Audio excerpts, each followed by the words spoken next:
아까 지식경제학 산업에서도 그러니까 윈윈할 수 있도록 대기업과 중소기업이 협력 파트너로서 윈윈할 수 있는 그런 시스템을 정부가 만들고 불공정 거래는 완전히 뿌리 뽑는 그런 시스템을 구조개혁에 우리가 박차를 가하면 어떨까 하는 생각을 해봅니다. 지금 재정 투입을 얘기하고 있기 때문에요. 재정 투입 얘기 재정 투입이 그런데 예. 주도를 하면 되는 거죠. 이제. 그 정부냐 시장이냐라고 하는 논쟁 아직도 지속되지만 참 이번에 굉장히 충격을 받은 것은 이제 미국 사태 터지고 나서 이제 시장의 규제를 안 하고 규제 완화해서 너무 풀었다. 시장이 문제가 있다. 근데 이제 그 이후에 또 남유럽 위기가 터지니까 거긴 또 정부가 또 너무 방만하게 돈을 쓰고 부채를 끌어다가 풀고 그래서 결국은 이제 두 모델 속에서 이제 우리가 이제 기로에 서 있는 것 같습니다. 예. 어디를 가야 되느냐라고 하는 거.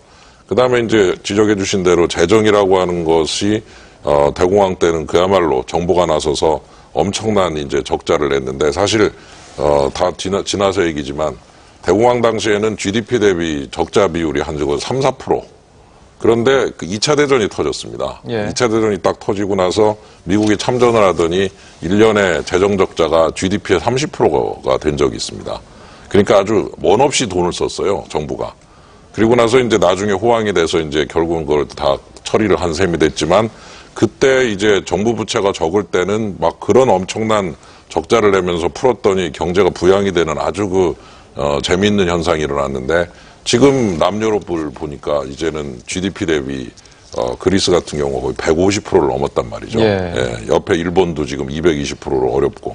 그러니까 결국은 이제 우리가 재정이라고 하는 것을 통해서 경기 부양을 하는 것이 좋은 것 같이 보여도 옆에를 보는 순간 이 부채가 늘어난단 말이죠. 근데 몇 퍼센트죠, 우리나라? 지금 우리가 이제 작습니다. 33%로 돼 있습니다. 공식적으로. 예. 그래서 이제 1200조 경제에서 한 400조 정도 빚이 있는데 이제 문제는 뭐 많이들 지적하시지만 공기업 부채가 400조 있고 또 지방 또 정부들이 또 지방 공기업이라고 그러죠.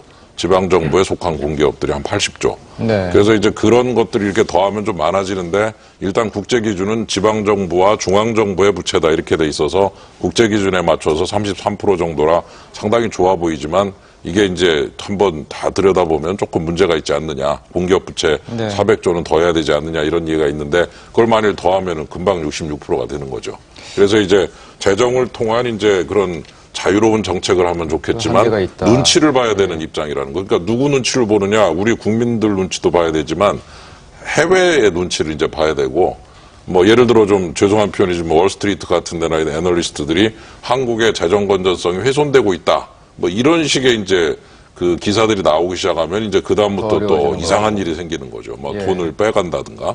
그렇기 때문에 지금은 국내적인 관점에서만 보여야 되는 게 아니라 전 세계적 관점 그리고 투자자들의 눈치 그야말로 정말 수많은 눈치를 보면서 해야 되다 보니까 시원하게 이렇게 재정 투입하기가 어려운 좀 그런 측면이 있지 않나 싶습니다. 뭐 하나 마음대로 할 수 있는 게 없네요. 그런 부분은 분명한 것 같습니다. 요새 결국은 이제 논의가 내수를 어느 정도는 떠받쳐야 된다고 말씀이 나오고 있고 그거는 이제 논리적으로 말하면 통화정책이나 재정정책에서 어느 정도 당분간이라도 좀 완화를 해야 된다는 그런 이제 결론이 나야 될 것 같고요.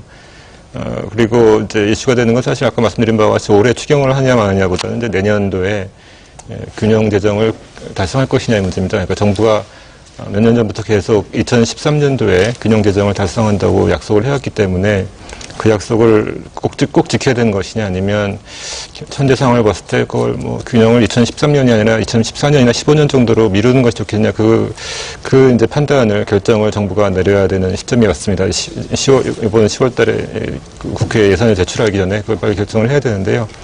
저는 뭐 저희 기관 입장도 아니고 저희 개인적으로는 사실 굳이 말씀하신 그런 국가 부채 문제가 굉장히 중요하다는 말씀은 저도 충분히 이해하고 있고 그래서 이제 망설여지긴 하는데 굳이 내년에 균형을 할 필요는 없을까 그런 생각은 들고요. 그래서 조금 연기하더라도 내년은 약간 그 부양 쪽으로 약간 가고 근데 이제 말씀하셨다시피 이제 뭐 이게 침체가 2, 3년 정도 지속될 거라고 그러면 그때 가서는 좀 약간 그 부양을 계속할 수는 없거든요. 그럼 이제 부채가 자꾸 쌓이기 때문에 중장기적으로 계속 부양을 할 수는 없지만 적어도 내년에는 좀 눈치를 보는 차원에서 약간의 그 완화하는 것이 바람직하지 않나 그런 생각이 듭니다. 한범 부장님 좀 같은 얘기인지 모르겠습니다만 요즘의 기업들이